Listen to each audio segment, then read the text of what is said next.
Recording started. This is the meeting of the Executive Cabinet Member for Climate Change and Environment, taking place on Monday, the 12th of August 2024.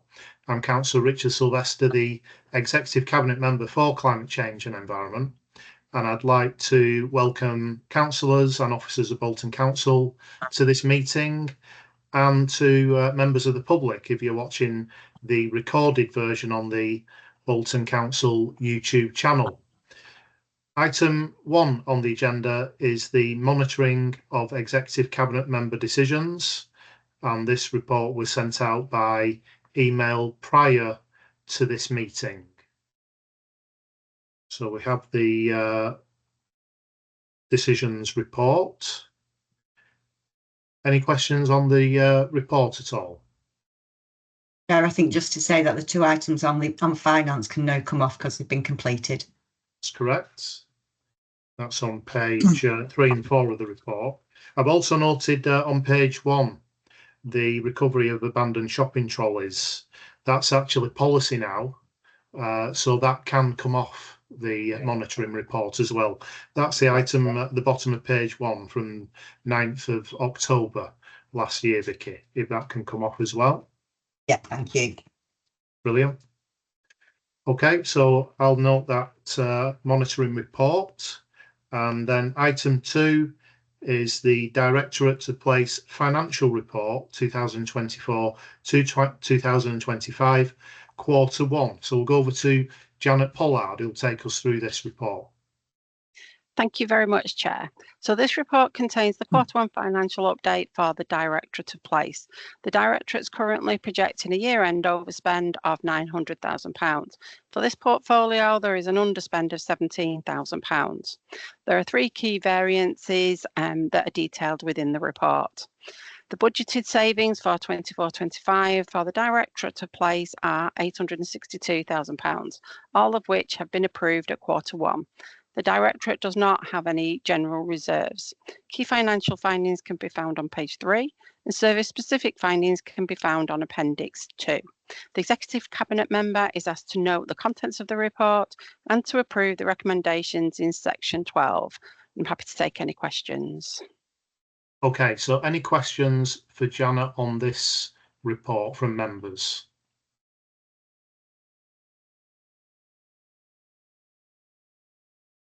No questions? Okay, so therefore I'll note the quarter 1 financial position of the Directorate to Place. I'll approve revisions made to the capital programme which fall under my portfolio. I'll authorise the Director of Place to call off under any available frameworks where the value of the works is less than 400,000 to enable the capital programme to progress, and I'll note the key findings of the report. Also, I'll approve the deletion of vacant posts identified within the report. So that's all noted and approved. So we'll then go to item 3, which is the increase to establishment of new business. And John Dyson, our director, will take us through this report. So over to yourself, John. Thank you, Chair, and good evening again, members. The report, as you will be aware, has been circulated in advance of this evening's meeting, but I thought it may be helpful just to touch on the key points. Really, this particular report very much talks to the aspects of your portfolio which relate to services for schools, and by way of I guess quick reminder for the benefit of members on the call, Services for Schools team principally provides building cleaning and/or catering services into certainly in this particular case over 130 schools and buildings across the borough. The particular report that we are presenting this evening, Chair, sets out proposals to increase the establishment for services to schools by 3.83 full-time equivalent employees. The breakdown is provided within the report, but these are very much proposals centred upon new business opportunities, which importantly will be funded by traded services income. In terms of building cleaning services, the Services to Schools team has been approached by Startwell Services, who've requested a cleaner and caretaker for the newly refurbished building in Bright Meadows Children's Centre. We already provide cleaning services to 8 children's centres managed by Startwell Services, and the team have made a further assessment of the building and determined a requirement for a cleaner working 15 hours per week and a caretaker for 5 hours per week. That would be very much on the basis of a 52-week period. In addition, to support some of the recent changes in the use of Harvey's Children's Centre, Tong Family Hub and Oxford Grove Family Hub, there's also a requirement to introduce a caretaking provision at each of these sites, a relatively small number of hours, 2.5 hours per week, but again, a provision over 52 weeks of the year. I think the key point to make for the purposes of presenting the report to you this evening is as I indicated at the start of this overview, that the posts will be funded through a recharge to Startwell, which is calculated, as you would expect, to recover costs in line with the administrative and service delivery charges associated with providing those services. The report also picks up on some new business opportunities in relation to school meal service provision. So again, for members' benefit, and this is set out in the report, the school meal service has been providing what we refer to as transported school meals to Thomason Memorial for several years now. As you will no doubt be aware, the school are relocating to new premises, which will incorporate a purpose-built kitchen, and the service were therefore requested to provide a school meal service at the new location.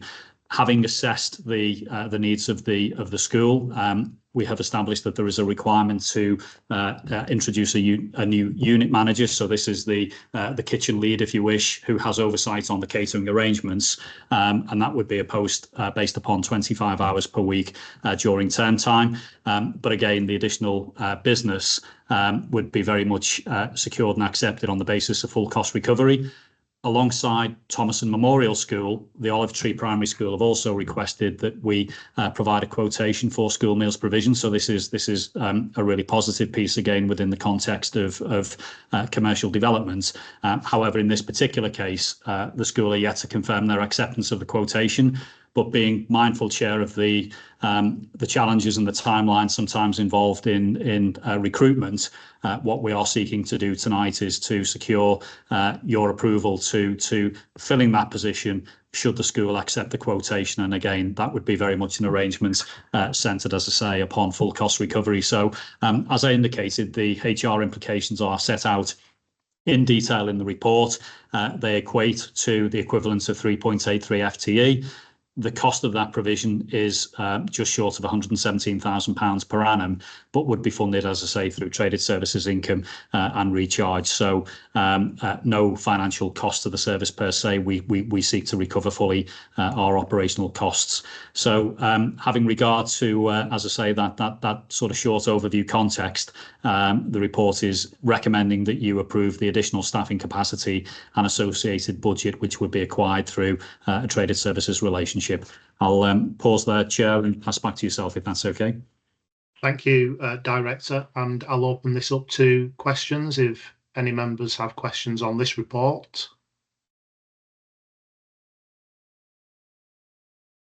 Nobody's indicating.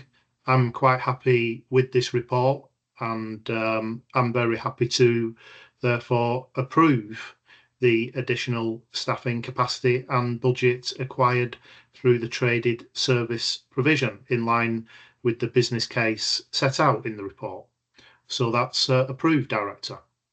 Thank you. So that brings us to the end of this Executive Cabinet member meeting. We've gone through all the items. So can I thank everybody for their attendance?